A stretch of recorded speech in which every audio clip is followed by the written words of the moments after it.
Yang kedua, ya kita semua harus mendorong media juga ikut serta, komunitas masyarakat juga ikut serta, civil society ikut serta, pengamat ikut serta supaya kualitasnya lebih bagus. Ya, karena itu menurut saya transparansi di dalam dunia pendidikan itu penting. Itu kan pengaturan. Pengaturannya yang sistemnya yang harus transparan dan terbuka kepada publik. Saya kira ini kan milik negara. Menggunakan uang rakyat, semuanya bisa dilihat dan bisa dijaga sehingga orang-orang yang dididik itu tidak seperti yang opini-opini negatif yang dikembangkan. Itu yang pertama.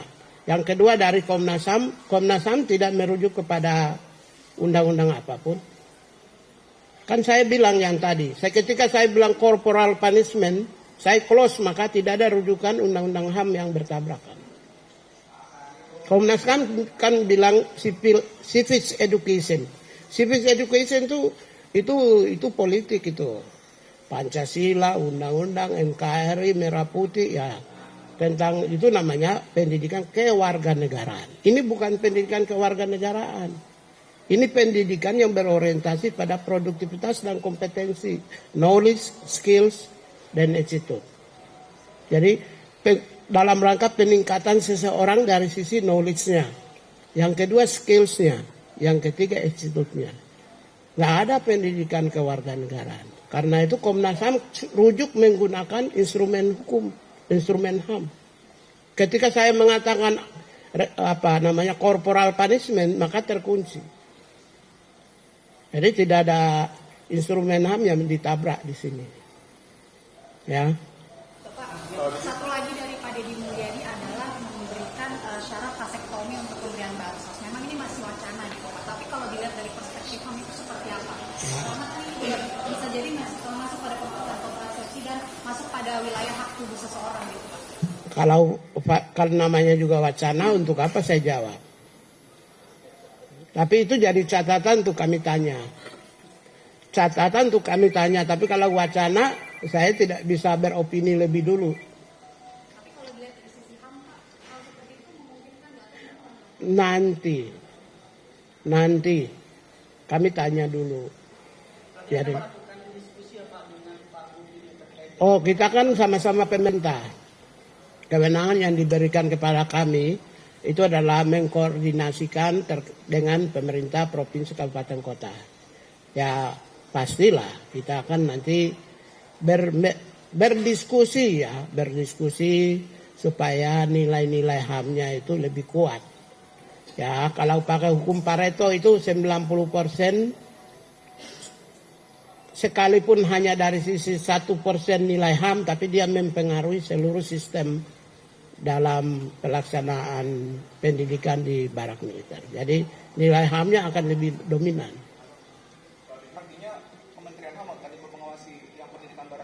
Kami bukan hanya sekedar mengawasi, tapi kami akan ikut memberikan masukan-masukan yang lebih. Kami akan berikan masukan. Bahkan saya sudah diskusi dengan para eselon 1. Nanti justru kita akan berikan masukan 1, 2, tapi bukan sekarang ini ya. Karena sekarang ini nggak bisa langsung masuk. Mungkin ke depan kalau itu menjadi sistem yang disepakati secara nasional, maka pendidikan HAM kemungkinan satu sesen adalah pendidikan hak asasi manusia atau humanisme. Ya kita lihat kami semua yang punya anak ini, ketika masuk SD atau SMP itu kenakalannya minta ampun. Ya karena itu dari awal itu kita terapkan tuh bagaimana menghormati antar sesama siswa. Itu pasti nilai-nilai humanismenya yang kami di sini juga sudah mulai memproduksi beberapa media, terutama di film-film kecil ya, Amira. Si Kecil Amarah. Nanti nonton aja Si Kecil Amarah. Si Kecil Amarah itu cerita untuk anak-anak kecil yang TK, SD. Mereka bagaimana menghormati hak dan kewajiban setiap individu. Kita sudah memulai juga dari kecil. Itu seirama juga. Pak, ini 2 pertanyaan Pak. Satu, tadi Bapak bilang kalau ini kan sedang pilot project ini, balik lagi ke barat ya, pengiriman anak ke barat. Pilot project dan kalau bagus akan dilanjutkan dan diluaskan penerapannya, cuma kalau nggak di stop. Nah, itu bagaimana cara Kementerian HAM atau pemerintah mengaudit pelaksanaannya saat pertama kali pelaksanaannya. Terus kedua, sebenarnya saat Gubernur Jawa Barat Pak Deddy Mulyadi itu mengungkapkan rencana dia untuk mengirim anak ke barat, Pak Prabowo udah tahu belum Pak?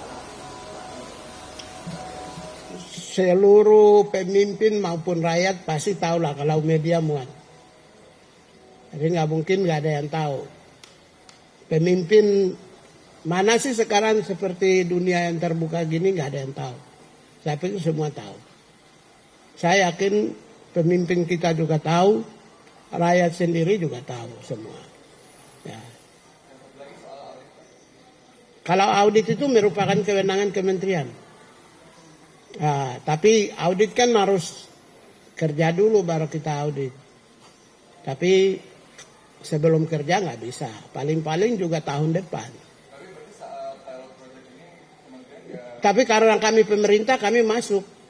Ikut masuk, mendorong, mendukung.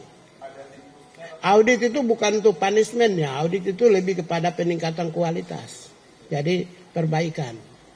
Jadi kalau yang kurang kita perbaiki, kalau yang bagus dipertahankan, yang belum ada diadain. Berarti ada kualifikasi lagi, ada timnya yang dari kementerian, dari pemerintah? Bukan, itu audit itu salah satu kewenangan yang diberikan oleh pemerintah kepada Kementerian HAM. Jadi saya punya tugas, salah satunya audit. Audit itu tugas, kami punya kewenangan di sini. Hanya kalau kata-kata audit itu kan agak gimana ya, jadi itu tidak mungkin kita audit sekarang karena kementerian aja baru jadi, paling 2026 ke atas. Saya masuk ke perusahaan yang diberi kewenangan langsung audit terhadap perusahaan aja, saya masih 2026 ke atas. Tidak bisa langsung begitu aja ucuk-ucuk. Kita lakukan audit belum apa-apa gitu kan. Masih, bukan tim, itu tugas pejabat di sini.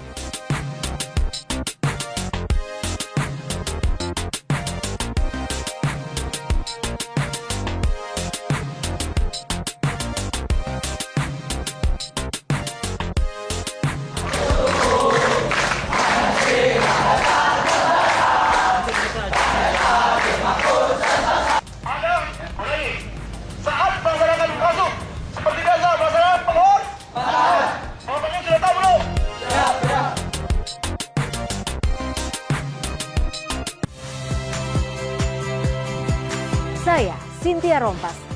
Saksikan program-program Kompas TV melalui siaran digital, pay TV, dan media streaming lainnya. Kompas TV, independen, terpercaya.